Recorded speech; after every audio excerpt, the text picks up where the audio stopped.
Hi, I'm Rhiannon. Rhiannon is Welsh for my parents smoked a lot of pot in the 70s.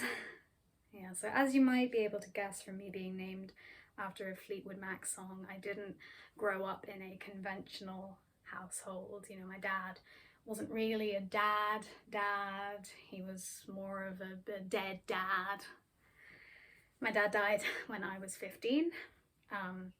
And I've always thought it was kind of ironic because his birthday was in early July, which made his star sign the crab, which is called Cancer.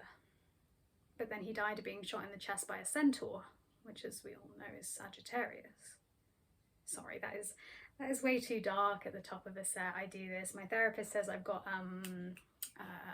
more annoying recently. Yeah, I've got annoying habits. I'm one of those people who booze when the plane lands. So sue me. British Airways did. I've got annoying habits, but I also find other people's habits quite annoying. Like, I don't know if this is a UK thing, but I absolutely hate when people put the milk in first. You know, I think it totally ruins a good blood transfusion. So I grew up in Wolverhampton, and so did my dad. Wolverhampton isn't the nicest city, so just before I started secondary school, Lonely Planet rated it the 4th worst city in the world, which is really galling, you know, really galling to find out that you're worse than Birmingham.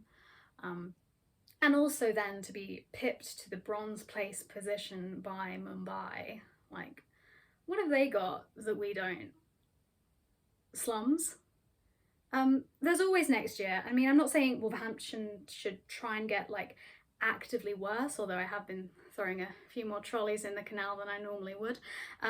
But hopefully the other cities will raise their living standards high enough that we can just get into that top 3. So I'm really close with my family, really close with my mum and the other guys. My mum and I are kind of like best friends. We talk about everything. One thing that annoys me about my mum is she was complaining about modern life, you know, saying things like, oh, back in my day, we never had gender reveal parties. And it's like, well, no, of course you didn't, Mum, because back in your day, everything was in black and white. And if the baby wasn't white, they'd be driven out of town. I've got a little brother, and I wouldn't be able to tell. I've certainly kept my figure. But my little brother is graduating from uni this year. Yeah, it's a really tough year to have been at uni. You know, no clubbing, no casual sex, no binge drinking. It's kind of like my uni experience. Speaking of which, I caught coronavirus quite badly last year. Yeah. I know you're thinking, oh, Rhiannon, how'd you catch that? It's such a rare disease. Well, I don't like to blow my own trumpet, but I actually caught it while working on the front line. Thank you. Oh, sorry, that's confusing. Working on the front line is what I call dating heterosexual men.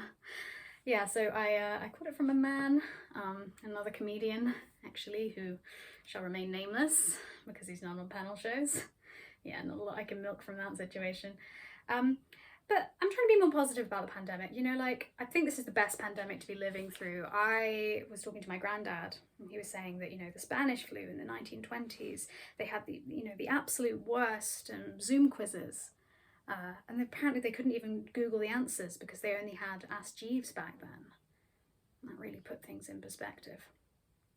And, you know, I hate when young people say things like, oh, I've lost my hot years to COVID.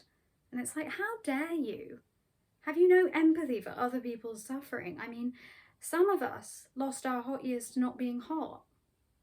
I'll leave you with this. So my dad was an atheist, right? He didn't believe in an afterlife. And after he died, people would come up to me and say things like, you know, he's in a better place.